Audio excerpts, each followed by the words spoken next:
క్రీస్తునందు ప్రియమైన ప్రేమధార టీవీ వీక్షకులకు మన ప్రభువును రక్షకుడైన యేసు క్రీస్తు ఘనమైన నామంలో శుభములు తెలియజేస్తూ ఈనాటి కార్యక్రమానికి సాదరంగా ఆహ్వానిస్తున్నాం.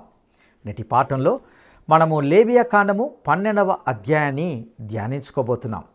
ప్రియులారా, గత పాఠంలో మనము దేవుని ప్రజలకు దేవుడిచ్చిన ఆహార నియమాలను గురించి తెలుసుకున్నాం. పాపం మనిషిని ఏ విధంగా ప్రభావితం చేయగలదో, మనిషి యొక్క సాధారణమైన నీతి కట్టుబాట్లు అంత బలహీనమైనవిగా ఉంటాయి. ఇక నేటి పాఠంలో అనగా 12వ అధ్యాయంలో బాలింతరాలి నియమాలను గురించి అనగా పురుడు వచ్చినప్పుడు స్త్రీ అర్పించవలసిన నియమాలను గురించి ఇందులో చూస్తాం. ఒక స్త్రీ శిశువును కన్నప్పుడు పాటించవలసిన ఆరోగ్య నియమాలు ఉన్నాయి. మాతృత్వమునకు ఎంతో విలువ ఉన్నది. ఒక స్త్రీ కాన్పు సమయంలో ఎంతో వేదన చెందుతుంది. ఇది దేవుని తీర్పు. ఇందులో మొదటి తల్లి అయిన హవ్వాను గూర్చిన విషయాలను కూడా మనము జ్ఞాపకం చేసుకోబోతున్నాం. స్త్రీ బిడ్డకు జన్మనిచ్చినప్పటి నుండి ఆ సందర్భంలో మనము ఎన్నో ఆధ్యాత్మిక సత్యాలను తెలుసుకోబోతున్నాం. ఇక శ్రద్ధగా సందేశాన్ని వినడానికి సిద్ధపడదామా? ప్రియ శ్రోతలారా, గత పాఠంలో వివిధ రకాలైన జంతువులను పరిశీలించాము గదు. తన ప్రజలకు దేవుడు నియమించిన ఆహార సూత్రాలను గమనించాము. ఈ సందర్భంలో హగ్గై 2వ అధ్యాయం 11వ వచనం నుండి 13వ వచనం వరకు ఒక ఆసక్తిదాయకమైన విషయాన్ని మీ ముందు ఉంచుతాము. యెహోవా ఆజ్ఞ: యాజకుల వద్ద ధర్మశాస్త్ర విచారణ చెయ్యి. ఒకడు ప్రతిష్ఠితమైన మాంసమును తన వస్త్రపు చెంగున కట్టుకొని తన చెంగుతో రొట్టెనైనా ద్రాక్షరసమునైనా తైలమునైనా మరి ఏ విధమైన భోజన పదార్థమునైనా ముట్టిన ఎడల ఆ ముట్టినది ప్రతిష్ఠితమగునా అని యాజకులను అడుగగా వారు కాదు అన్నారు. శవమును ముట్టుట వలన ఒకడు అంటుపడి అట్టి వాటిలో దేనినైనను ముట్టిన ఎడల తాను ముట్టినది అపవిత్రమగునా అని హగ్గయి మరల అడుగగా ఆ యాజకులు అది అపవిత్రమవుతుంది అన్నారు. ఈ వాక్య భాగంలో దేవుడు మనకు ఒక ఆధ్యాత్మిక సూత్రం నేర్పుతున్నాడు. పరిశుద్ధతను స్పర్శ ద్వారా మరి ఒకరికి బదిలీ చేయలేము. అయితే అపవిత్రత, రోగం, మురికి మొదలైనవి స్పర్శ చేత ఇతరులకు బదిలీ అవుతాయి. అపవిత్రతలో నుండి పవిత్రత రాదు. అయితే పవిత్రతను అపవిత్రత పాడు చేయగలదు. ఒక పాపి ఎంత ప్రయత్నించినా దేవునికి ఆమోదయోగ్యమైన నీతిని ఉత్పత్తి చేయలేడు. పాపము నీతిని కనజాలదు. ఉదాహరణ చెప్తాను. ఒక పాత్ర నిండా మురికి నీరు ఉన్నది అనుకోండి. అందులో కొంత మంచి నీరు పోసి చూడండి. అంత మాత్రాన ఆ పాత్రలోని నీరంతా పవిత్ర జలము కాజాలదు. అయితే పాత్ర నిండా పరిశుద్ధ జలము ఉంటే 1-2 బొట్లు మురికి నీరు వేస్తే అంతా మురికి నీరే అవుతుంది. ఒక అబ్బాయికి స్ఫోటకం పోసిందనుకోండి.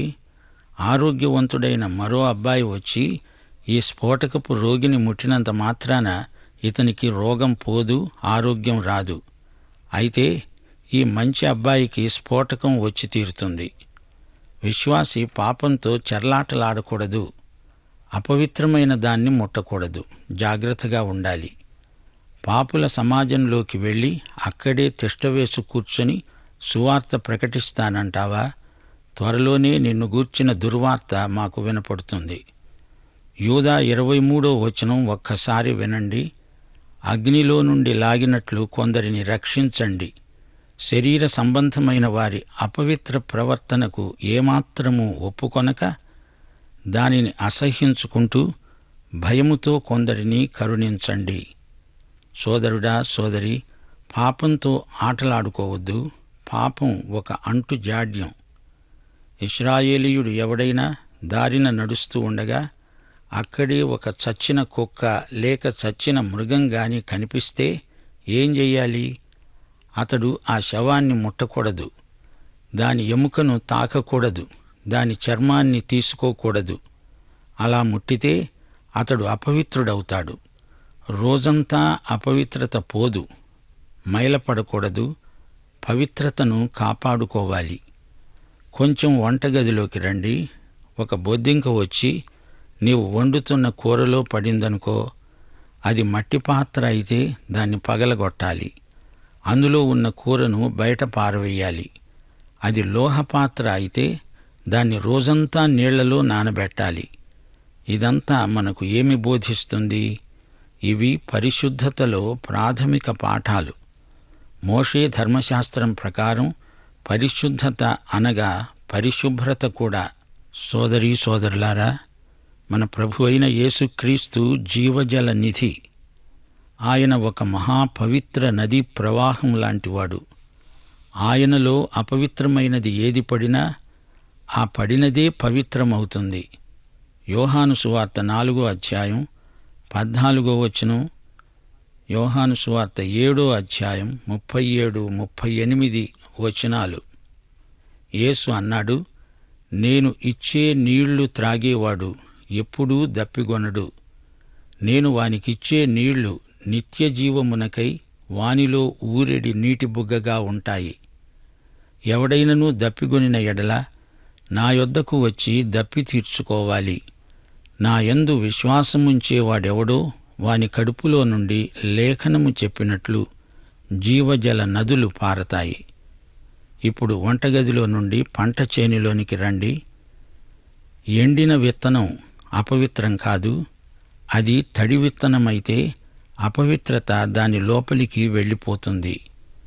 ఎండిన విత్తనం పైన పొట్టు దానిని కప్పి ఉంచుతుంది. అందుచేత అపవిత్రత దానిలోనికి పోదు. దేవుని బిడ్డలు దేవుని సర్వాంగ కవచం ధరించుకొని ఉండాలి. ఎఫెసీ పత్రిక 6వ అధ్యాయం 13వ వచనం ఇదే సత్యాన్ని చెబుతుంది. చచ్చిన జంతువు పవిత్రమైనదైనా అది అపవిత్రమే. మలాకి 1వ అధ్యాయం 8వ వచనం. గుడ్డిదానిని, కుంటిదానిని, రోగము గలదానిని బలి ఇవ్వకూడదు. సరీసృపములన్నీ అపవిత్రమైనవే.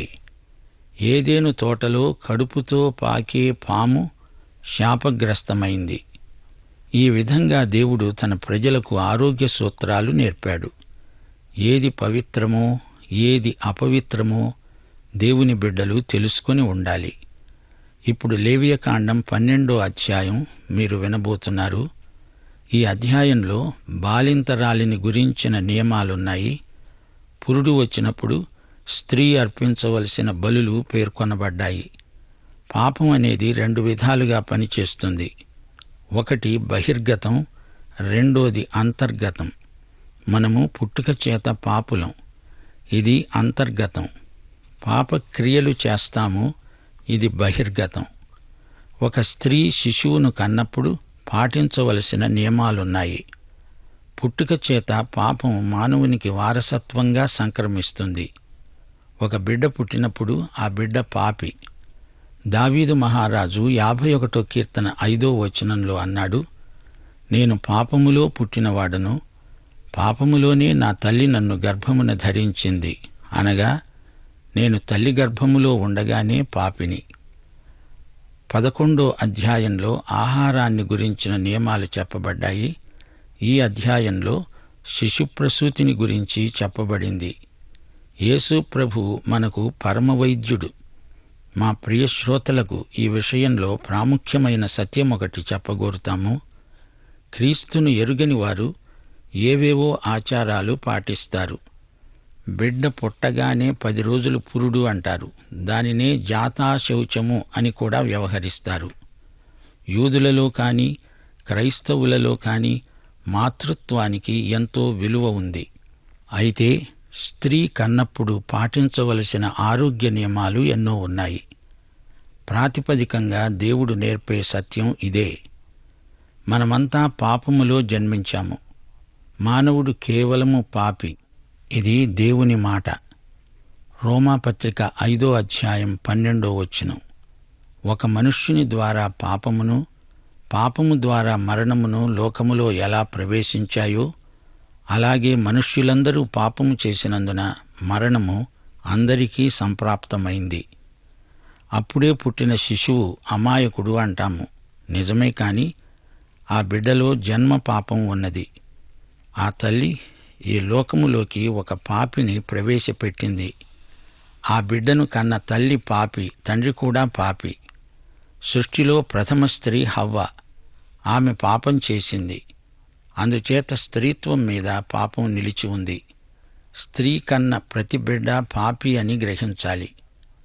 ఆదికాండం 3వ అధ్యాయం 16వ వచనంలో దేవుడన్నాడు, ఓ స్త్రీ, నీ ప్రయాసమును నీ గర్భవేదనను నేను మిక్కిలి హెచ్చిస్తాను. వేదనతో పిల్లలను కంటావు. నీ భర్త ఎడల నీకు వాంఛ కలుగుతుంది. అతడు నిన్ను ఏలుతాడు. నిజమే, ఆమె ప్రసవ వేదన పడి బిడ్డను కంటుంది. కాని పుట్టిన బిడ్డ పాపి. ఆ పాపి పాపిగానే పెరిగితే కన్నప్పటి ప్రసవ వేదన కాదు, తల్లిదండ్రులకు గుండె నొప్పి కూడా వస్తుంది. పౌలన్నాడు, 1 తిమోతి 2వ అధ్యాయం 12వ వచనం, స్త్రీ మౌనముగా ఉండవలసినదే కాని ఉపదేశించుటకైనను పురుషుల మీద అధికారము చేయుటకైనను ఆమెకు సెలవు ఇవ్వను. అంటే పురుషుని స్థానాన్ని ఆమె దురాక్రమణ చేయకూడదు. సంఘంలో సిద్ధాంతపరంగా స్త్రీ యొక్క స్థానమేదో పౌలు నిర్దేశించి చూపుతున్నాడు. మొదట ఆదామును, తరువాత హవ్వ నిర్మించబడ్డారు గదా. ఆదాము మోసపరచబడలేదు గాని స్త్రీ మోసపరచబడి అపరాధములో పడింది. ఆదాము మొదట సృష్టించబడ్డాడు. అయితే అతిక్రమ విషయంలో స్త్రీయే మొదటిది. సోదరీ సోదరులారా, సరిగా గ్రహించండి. ఇందులో పురుషాధిక్యత ఏమాత్రమూ లేదు. ఇది దేవుడు ఏర్పరచిన క్రమం. ఆదాము మొదట సృష్టించబడ్డాడు. అతడు నాయకుడే. కాని హవ్వ మొదట అతిక్రమం చేసి అందులో తాను నాయకురాలైంది. స్త్రీ కానుపు సమయంలో ఎంతో వేదన చెందుతుంది. ఇది దేవుని తీర్పే. అయితే ఒక పాపిని తాను కన్నందుకు స్త్రీ తన రక్షణను పోగొట్టుకోదు. యేసుని రూపంలోనికి మారాలి, యేసుని మాదిరి మనకు రావాలి. యేసుని రూపంలోనికి మారాలి, యేసుని మాదిరి మనకు రావాలి. ఇదే ప్రభుని నిర్ణయం, ఇదే ప్రభుని పిలుపు, ఇదే ప్రభుని నీతి, ఇదే ప్రభుకు మహిమ. ఇదే ప్రభుని నిర్ణయం, ఇదే ప్రభుని పిలుపు, ఇదే ప్రభుని నీతి, ఇదే ప్రభుకు మహిమ. యేసుని రూపంలోనికి మారాలి, యేసుని మాదిరి మనకు రావాలి. యేసుని రూపంలోనికి మారాలి, యేసుని మాదిరి మనకు రావాలి.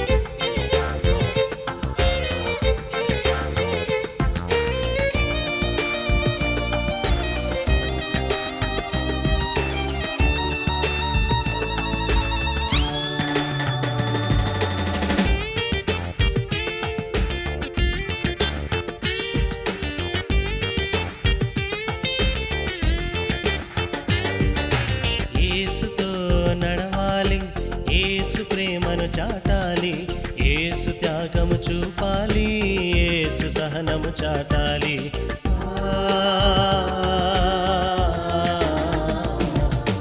యేసుతో నడవాలి, యేసు ప్రేమను చాటాలి, యేసు త్యాగము చూపాలి, యేసు సహనము చాటాలి.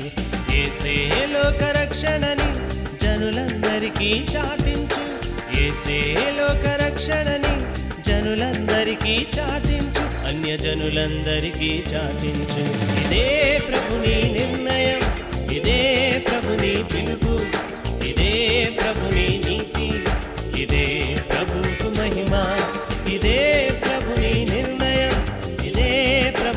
పిలుపు, ఇదే ప్రభుని నీతి, ఇదే ప్రభువుకు మహిమ. యేసుని రూపంలోనికి మారాలి, యేసుని మాదిరి మనకు రావాలి. యేసుని రూపంలోనికి మారాలి, యేసుని మాదిరి మనకు రావాలి.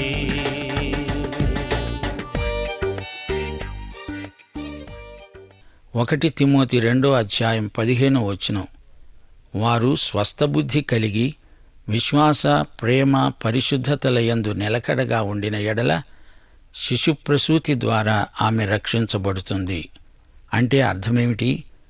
ఆమె శిశుప్రసూతి చేత రక్షించబడదు గాని శిశుప్రసూతి ద్వారా రక్షించబడుతుంది. అనగా అది ఆమె రక్షణకు ఆటంకము కాదు. ఈ లోకములోకి ఒక పాపిని తెచ్చినందుకు ఆమె పాపి కాదు. ఆమె రక్షణకు రుజువు విశ్వాసము, ప్రేమ, పరిశుద్ధత, స్వస్థబుద్ధి. ధర్మశాస్త్రం ప్రకారం ఆమె ఒక పాపిని లోకములోకి తెచ్చింది. అయితే కృపలో ప్రసవ వేదన ఆమెకు ఏమి జ్ఞాపకం చేస్తుంది? ఆమె విశ్వాసి అయినప్పటికీ ఆమె కన్న శిశువు పాపే. శిశుప్రసూతిని బట్టి ఆమె పాపి కాదు గాని ఆమె కన్న శిశువు పాపి. అపొస్తలుల కార్యములు 16:31 పౌలు అన్నాడు, ప్రభువైన యేసునందు విశ్వాసముంచు, అప్పుడు నీవు నీ ఇంటివారు రక్షించబడతారు. ఈ మాటకు అర్థమేమిటి? అతడు ప్రభువును నమ్మితే అతని కుటుంబము ఎలా రక్షించబడుతుంది? నీవు విశ్వాసివైతే నీ పిల్లలు విశ్వాసులవుతారా? అలా ఎన్నటికీ జరగదు.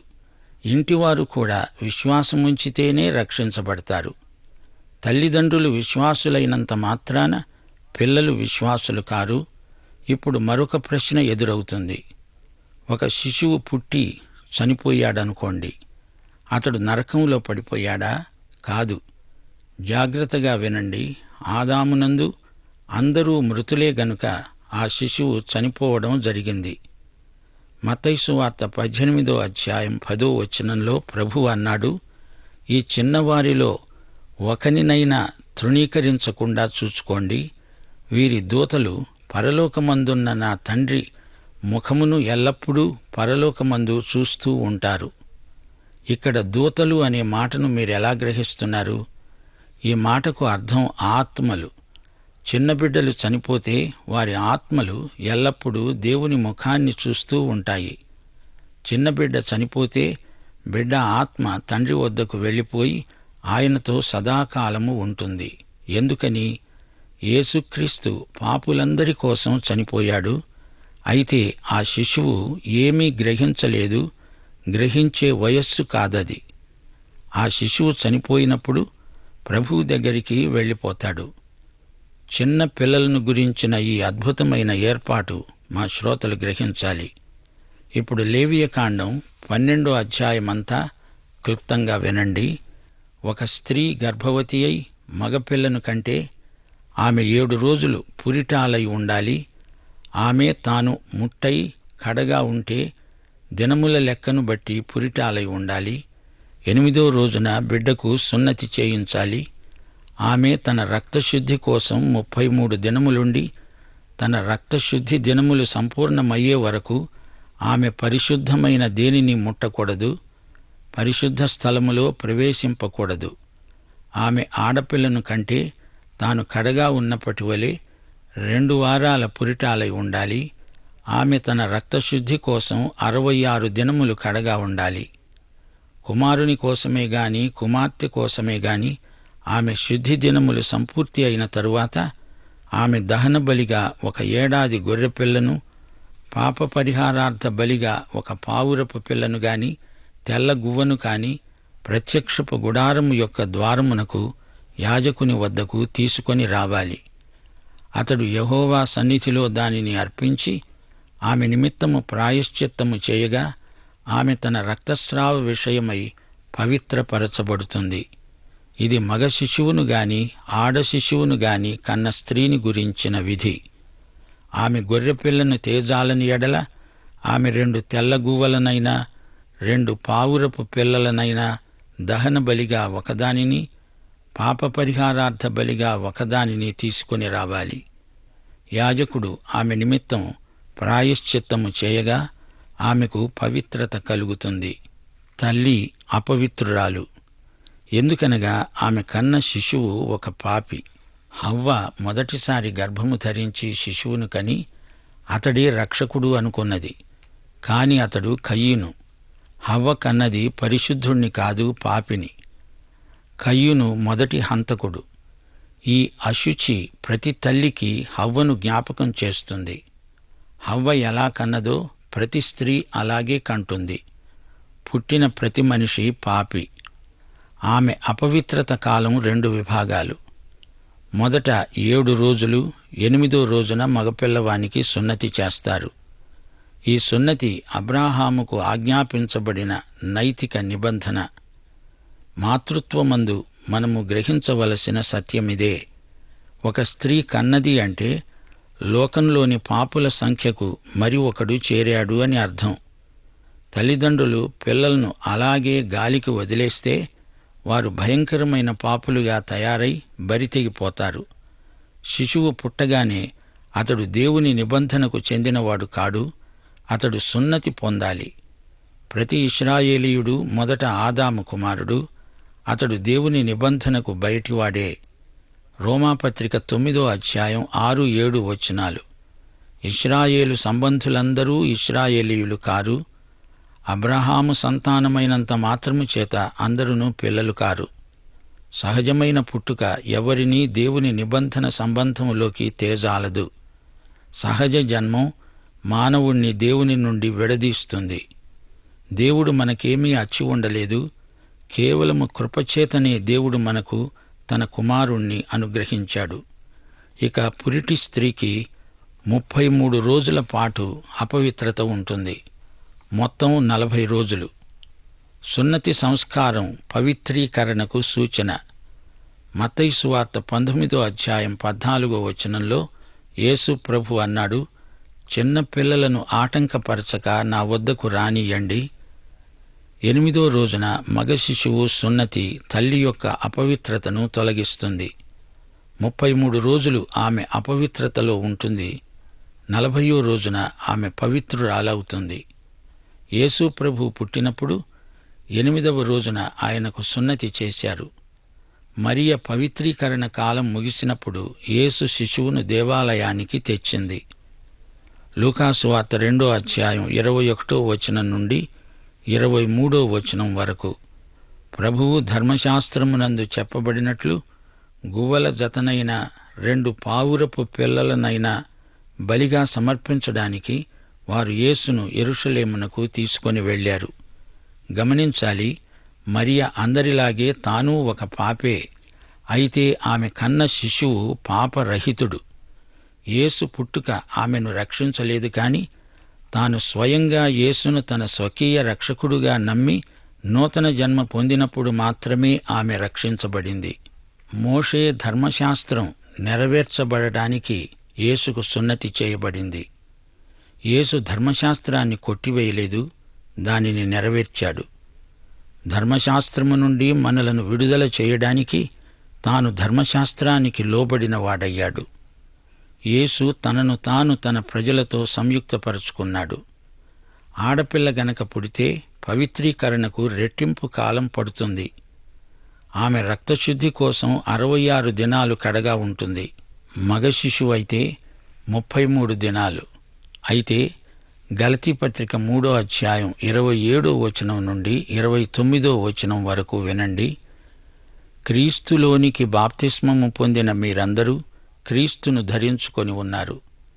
ఇందులో యూదుడని గ్రీసు దేశస్థుడని లేదు, దాసుడని స్వతంత్రుడని లేదు, పురుషుడని స్త్రీ అని లేదు.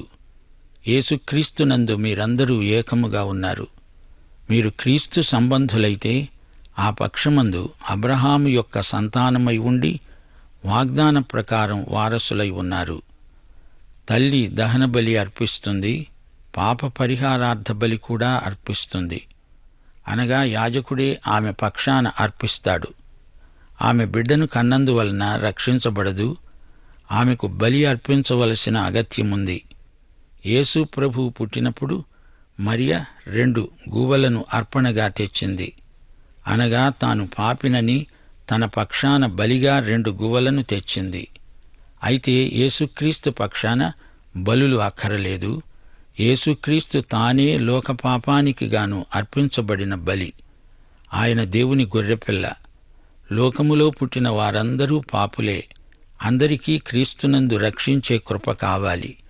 క్రీస్తు కార్చిన రక్తం మన పాపాలకు క్షమాపణ కలిగించింది. సోదరీ సోదరులారా, ముగింపులో మీకొక ముఖ్య సత్యాన్ని ప్రకటిస్తాను. ఆమె అపవిత్రురాలు అన్నప్పుడు ఆమె పాపి అని కాదు అర్థం. శిశుప్రసూతికి దేవుని దృష్టిలో ఎంతో విలువ ఉంది. కాని ఆమె బలి ఇవ్వడానికి శుద్ధి దినాలు ముగిసి ఉండాలి. శిశుప్రసూతి దేవుని కృప. ఎందుకనగా యేసుక్రీస్తు కూడా ఒక శిశువై లోకంలో పుట్టాడు. పాఠం సమాప్తం. మహిమగల మా పరలోకపు తండ్రి, నీకు మా హృదయపూర్వకమైన కృతజ్ఞతాస్తుతులు సమర్పిస్తున్నాము. ఈ రోజున మేము మీ నోటి నుండి విన్న ప్రతి వాక్కు మా ఆత్మలకు ఎంతో విలువైనది. శుచి అనగా, పరిశుద్ధత అనగా ఏమో మీ ఆత్మ ద్వారా మాకు బయలుపరిచారు. మేము కూడా మా జీవితంలో క్రీస్తు రక్తము ద్వారా కడుగబడి పరిశుద్ధముగా జీవించడానికి కృప దయచేయమని, నేటి పాఠాన్ని మా ఆత్మల కొరకై ఆశీర్వదించమని యేసుక్రీస్తు వారి దివ్యనామమున ప్రార్థన చేస్తున్నాము తండ్రి. ఆమేన్. ప్రియులరా, ఇంతవరకు సకలమైన పరిశుద్ధ సూత్రాలు, గృహస్థ జీవనానికి సంబంధించిన విషయాలన్నింటినీ విన్నాం. విశ్వాసి పాపంతో ఆటలాడుకోవద్దని, శరీర సంబంధమైన అపవిత్ర ప్రవర్తనకు ఏమాత్రము ఒప్పుకోవద్దని బైబిల్ చెబుతుంది. పరిశుద్ధత యొక్క మూల పాఠాలెన్నో మనకు బైబిల్ బోధిస్తుంది. లేఖనాలు చెప్పినట్లుగా పరిశుద్ధుడైన యేసు ప్రభువును జీవజల నిధియగు యేసునందున వారు పరిశుద్ధులుగా చేయబడతారు. మనిషి యొక్క పాపపు దశలు, పాపాన్ని నిర్వర్తించే విధానాలను చూశాం. స్త్రీ పురుషులు లేఖనానుసారమైన సిద్ధాంత నియమాలకు లోబడి ఉండాలి. ముఖ్యంగా బాలింతరాలి నియమాలను గురించి ఇందులో, అనగా పురుడు వచ్చినప్పుడు స్త్రీ అర్పించవలసిన నియమాలను గురించి విన్నాం. ఇందులో నుండి ఎన్నో ఆధ్యాత్మిక సత్యాలను నేర్చుకున్నాం. పాపం అనేది పుట్టుక చేత మానవునికి వారసత్వంగా సంక్రమిస్తుందని విన్నాం. పుట్టుక నుండి మానవ స్థితి గతులెట్టివో విన్నాం. పాపుల పుట్టుకను గురించి కూడా విన్నాం. స్త్రీ కనిన ప్రతి ఒక్కడు పాపి. పాపిలాగే పెరిగితే దేవునికి దుఃఖమే. తల్లిదండ్రులకు గుండె నొప్పి రాగలదు. మానవుడు జన్మ పాపి. స్త్రీ జన్మనిచ్చిన వెంటనే ఆ బిడ్డ పాపిగానే పరిగణించబడతాడు. సహజ జన్మము మానవుణ్ణి దేవుని నుండి విడదీస్తుంది. అయితే క్రీస్తునందు నూతన జన్మము దేవునితో అనుసంధానం చేస్తుంది. లోకంలో పుట్టిన వారందరూ పాపులే. అందరికీ క్రీస్తు రక్షణ కృప కావాలి. ఈ సందేశాన్ని విన్నటువంటి ప్రతి వ్యక్తికి అట్టి కృప దేవుడు దయచేయునుగాక. దైవాశీస్సులు.